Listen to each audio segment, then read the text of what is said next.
आप उसके अपन एक्सरसाइज कर रहे हैं। आज स्ट्रॉन्गर टुगेदर में अपन ने पढ़ा था कि दुनिया में कुछ चीजें ऐसी होती हैं जिनको अपन रिमूव नहीं कर सकते, कुछ चीजें ऐसी होती है जिनको रिमूव भी कर सकते हैं, वो संख्या में ज्यादा होती है, जैसे सूर्य है, चंद्रमा है, प्रकाश है, ये एक है दुनिया में, उसको अपन कभी भी हम रिमूव नहीं कर सकते, हटा नहीं सकते।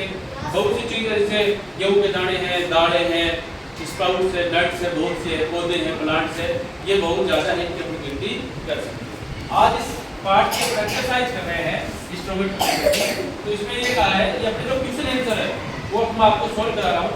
पहला क्वेश्चन है सेलेक्ट द करेक्ट ऑप्शन कि what do many boys do in the poem. इस कविता में जो बच्चे हैं वो क्या करते हैं? मेनी बॉय बहुत से बच्चे क्या करते हैं? तो स्लीप टिल डार्क, अंधेरा होने तक सोते हैं। ये इस कविता में नहीं आया, कोई भी बच्चा अंधेरा होने तक नहीं सोता। दूसरा है रन टिल डार्क, अंधेरा होने तक दौड़ते हैं, ऐसा भी कुछ नहीं है। सिंग टू स्वीट, मीठा गाते हैं।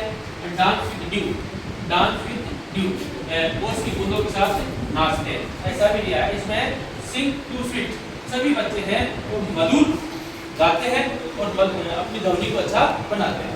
दूसरा क्वेश्चन है which word in the poem means to shine brightly. इसका मतलब होता है कि ऐसे इस कविता में ऐसा कौन सा शब्द है जिसका मतलब होता है चमकीला, जो बहुत ज्यादा चमकता है। तो ब्लूम का मतलब क्या होता है? ब्लूम का मतलब खिलना, लीफ यानी झुकना, स्पार्कल यानी चमकना, क्लिप यानी चहचहाना। तो इसका उत्तर होगा स्पार्कल। स्पार्कल का मतलब होता है चमकना, अत्यधिक मात्रा में चमकना। फिर तीसरा क्वेश्चन है what is the plural of fish in the poem. FISH fish यानी क्या होता है? मछली। फिश यानी क्या होता है? मछली। अब इसमें ये कहा है कि इस फिश का प्लूरल जानते हो क्या होता है? एक होता है सिंगुलर एकवचन, प्लूरल होता है बहुवचन। तो बहुवचन क्या होगा? एक मछली का बहुवचन बनाएंगे तो बहुत सी मछलियां। तो इसमें आ रहा है FISHS, तो ये गलत है मीनिंग। FISHES फिशेज, बहुत सी मछलियां, ये इसका प्लूरल हो जाएगा। किस शब्द की मीनिंग है? ये मीनिंग है। चौथा है which pair of word from the poem is synonyms। synonyms का मतलब होता है समानार्थी शब्द, इसको बोलते हैं ना पर्यायवाची, समानार्थी शब्द बोलते हैं ना, ये होता है पर्यायवाची। अब इसमें ऐसा कौन सा शब्द है जो पर्यायवाची है? तो ब्राइट चमकीला, डार्क अंधेरा या काला, तो ये पर्यायवाची नहीं है ना, ये अलग हो गए। फिर है ग्लीम, ग्लीम यानी भी चमकीला होता है और स्पार्कल यानी भी चमकीला होता है। इसका मीनिंग उत्तर क्या हो जाएगा?